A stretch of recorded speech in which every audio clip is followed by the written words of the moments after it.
I grew up in Goldsboro, North Carolina. I know there's one of you from Rocky Mount, so you know where that's from. Does anybody else know where Goldsboro is, east of Raleigh?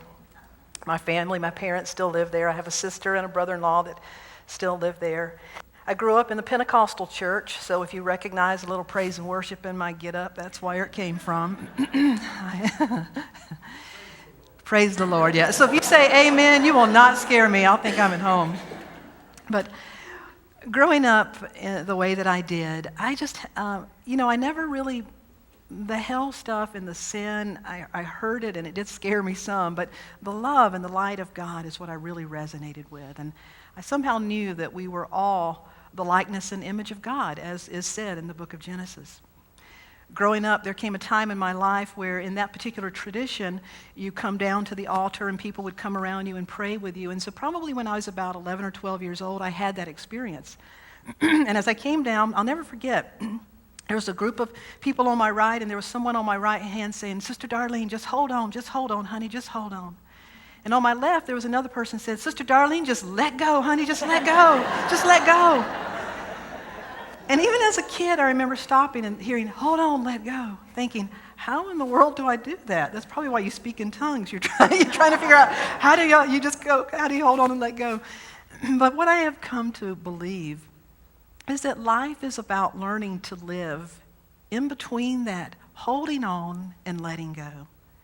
Because we hold on to our desires and we hold on to what we know to be true, and yet life is continually asking us and requiring us to let go. To live is to grow is to continually change.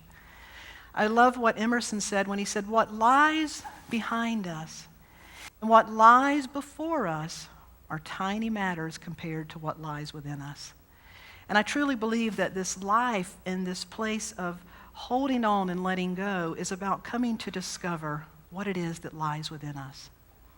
In the reading that Terry beautifully provided, she mentioned that greeting, namaste.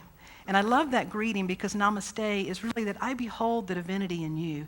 It is a lot more powerful than the non-committal, "Hi, how you doing?" When I lived in Hawaii, the Hawaiians, I worked with a Hawaiian kumu, a teacher who taught me that when you say aloha, aloha basically means I am part of all that is, and all that is part of me. Isn't that powerful? I also, when I lived in Hawaii, developed an Irish friend, and she would always say, "How you keeping?" And I said, "Well, what's the response to that?" And she said, "The response is, I'm grand." "How you keeping?" "I'm grand." But my favorite greeting is an African Zulu greeting. It's Sawubona. And what it means at its essence is, "There you are, I see you." Isn't that powerful? And the reply to that is, "I am here." There you are, I see you. I am here. That's a powerful thing to every day to show up. I am here. Between holding on and letting go, I am here. And not just the I that you may see, but all that I am, the Spirit of God within me, what lies within me, I am, the great I am, is right here. And so today we're going to look at why are we here? What is our purpose for being here? I love what Marianne Williamson said is a great quote. She said, "You are here to fly at full wingspan for the glory of the one that sent you." Isn't that beautiful? And from the Gospel of Thomas, it says, "If you bring out what is within you, it will save you," meaning it will release you. "If you do not bring out what is within you, it would destroy you," meaning that you've lost the opportunity, you've denied it.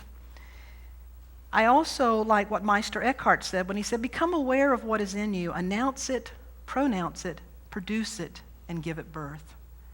And probably my favorite is what Rosita Perez said when she said, "There's only one success in life, and that is to live in such a way that a skilled mortician is going to have a very tough time erasing that grin from your face." That's probably my aim in life. And so I believe that when someone greets you and they essentially say, "There you are, I see you today," and we say, "I am here," that what we're ultimately saying is, "I am here to reveal the divine." So there you are, I see you. I am here to reveal the divine. I am here to reveal the divine.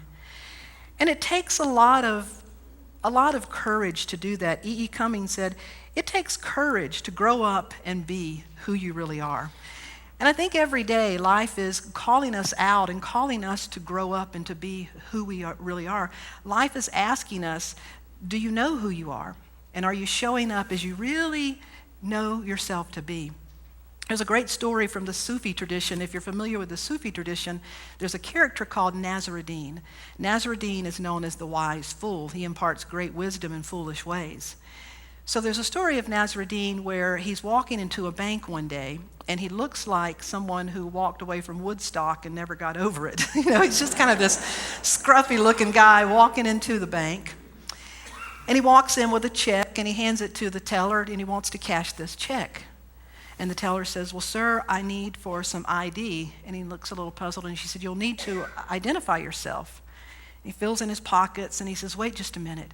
So he runs over to the next line where there's a group of people, and he asks this woman to say something to her, and she digs around in her purse, and she reaches and hands him something, and the teller is thinking, what is he doing, this crazy guy? So he comes back over to the window, and he hands her the check again, and she said, sir, I need you to identify yourself. And he takes out a mirror, and he says, see, it's me.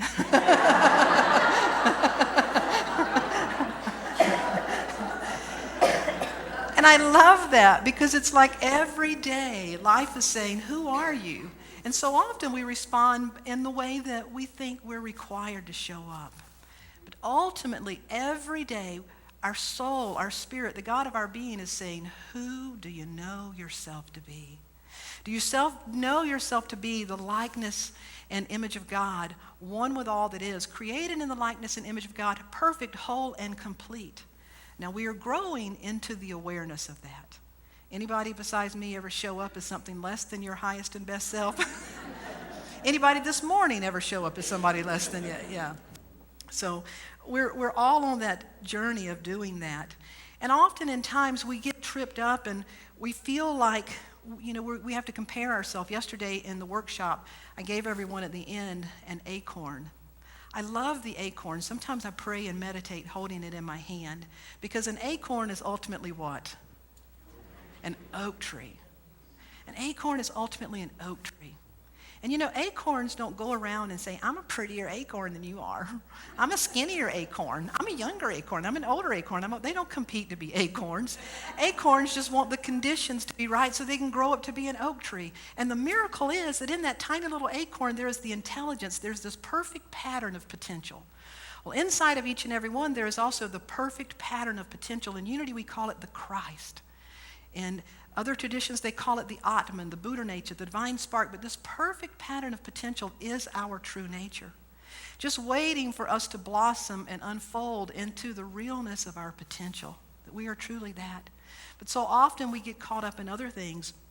I remember a few years ago I read that when Barbara Bush was coming into office and Nancy Reagan was leaving, a reporter walked up to Barbara Bush and said, how would you compare yourself to Nancy Reagan? Well, if you remember Nancy Reagan, she was pretty well put together. She was this petite little lady and just seemed to have it all going on. Barbara Bush coming in didn't seem quite as put together and seemed a little bit different. So everybody just got quiet, and how is she going to respond?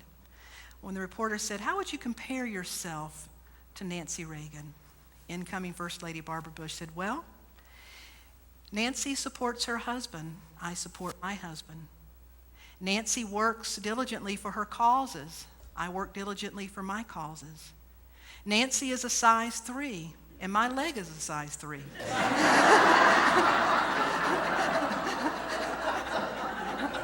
Honest to God, she said that. And then she just smiled and she kept on going, and I thought, you go, girl. She could have got offended because obviously they were trying to compare her.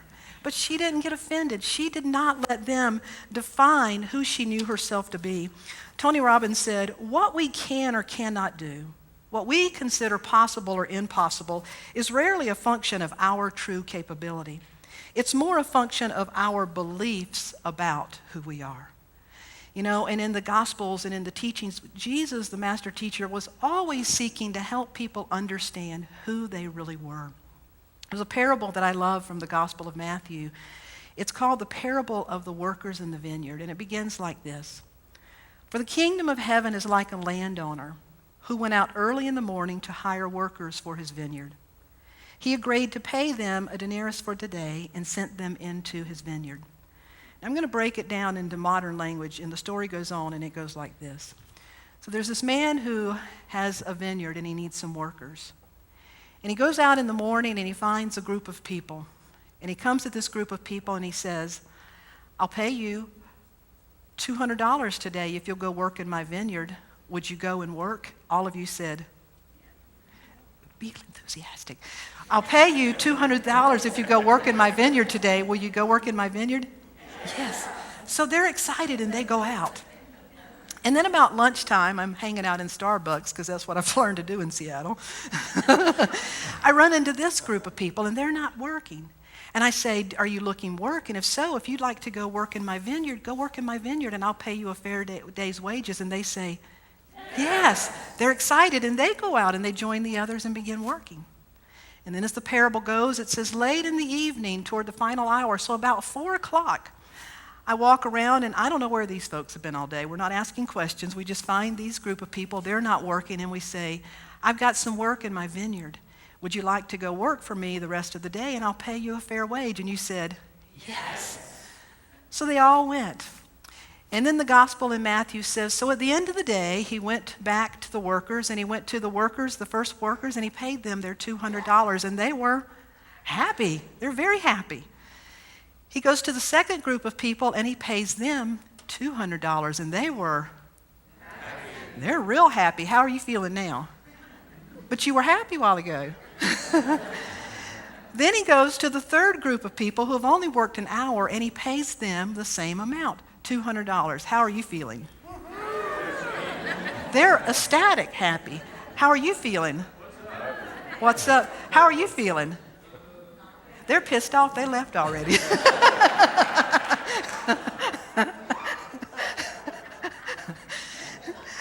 Now think about this. Initially when it all started, they were happy. It's a fair wage. And the story ends, and it says, and this is like the kingdom of heaven. Well, most people say, that's why I don't read the Bible. It doesn't make any sense anyway. It just doesn't make any sense. But in unity, we realize that the Bible is, we say, metaphysical. It's beyond the literal interpretation. It's speaking to our spirit. It's speaking to our spiritual nature. So it's asking us to go beyond that realm and take us to, you see, the vineyard is, wine is spirit. It's saying in the realm of spirit, everyone has the same opportunity. In the realm of spirit, everyone is of the same value. Did you hear what I say? That there is no better than and no less than in the kingdom of God. In the realm of spirit, it does not matter when you show up and begin to recognize and realize and claim your worthiness. It's been there, full value all along. This is a powerful story about us waking up to our true nature and being willing to show up fully who we are and as we are. And if we get caught up in that level of comparison, it doesn't mean that we're supposed to settle for injustice. We're not. We're supposed to fight for equality and that all people are of equal value. We do that, but we don't get lost in the process. Because, see, you can never lose your worthiness, but you can lose sight of it. So when life says, there you are, I see you, you say, to reveal the divine. There you are, I see you. I am here to reveal the divine. Would you give me that song light? The most important thing about all of this is realizing that what we're called to do is show up.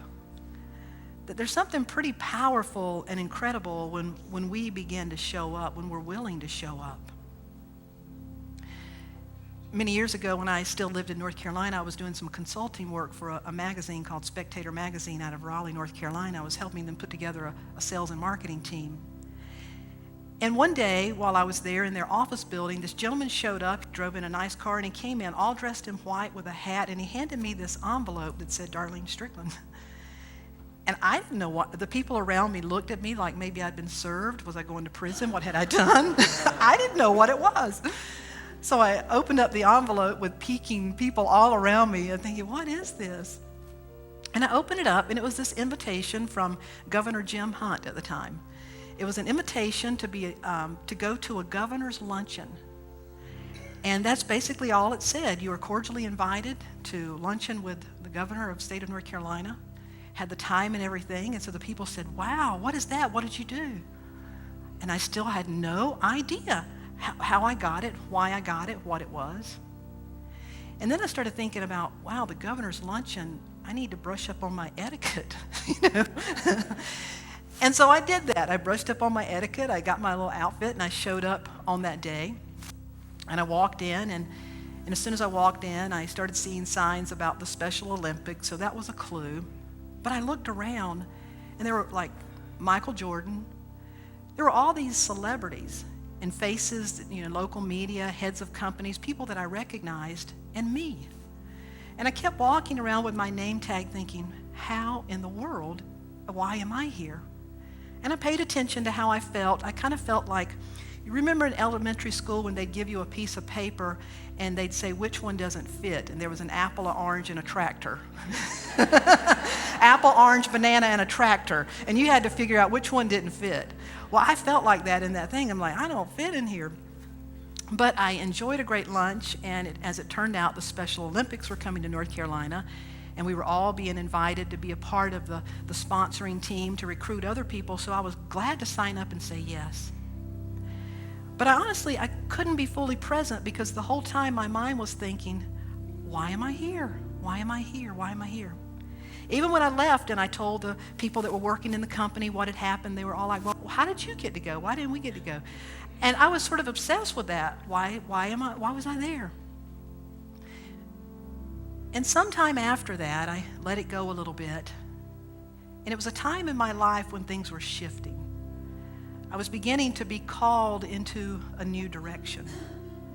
And I was in a time of prayer and meditation one morning, and I just sort of remembered there in that question, why was I there?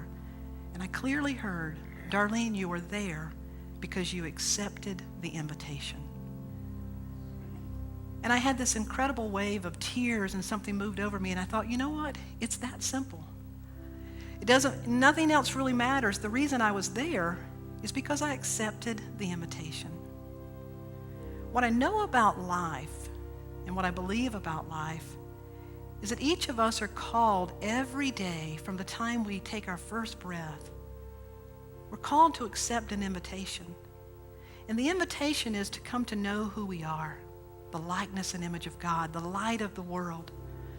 To come to know that in such a way that it's not just an idea, but we are an embodiment of that idea.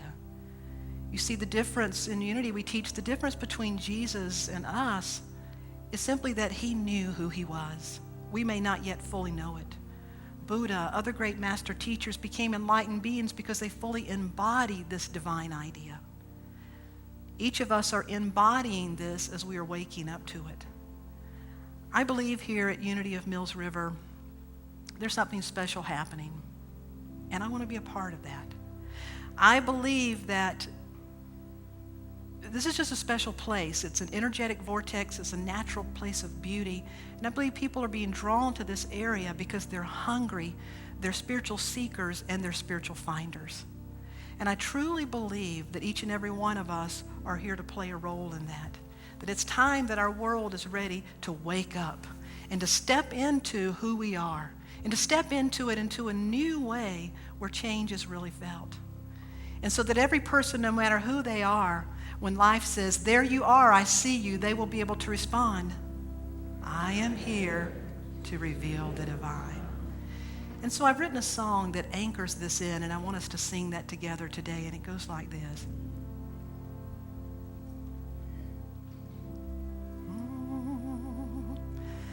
I am here to reveal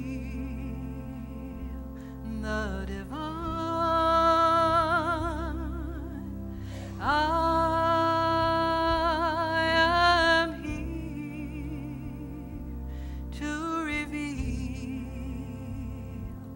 the divine. Sing it with me, very simple. I am here to reveal the divine. I am here to reveal the divine. And you know, the beauty of that is when you can begin to sing it for yourself, then you can realize that no matter who is before you, and sometimes people say, well, you know, I love everybody. I don't have any difficulty with imagining that they're here to reveal the divine. I always say, think politics. And they say, okay, I'm good. But no matter who is in front of you, you could look at them and sing this. Join me. You are here to reveal the divine. You are here to reveal the divine. We are.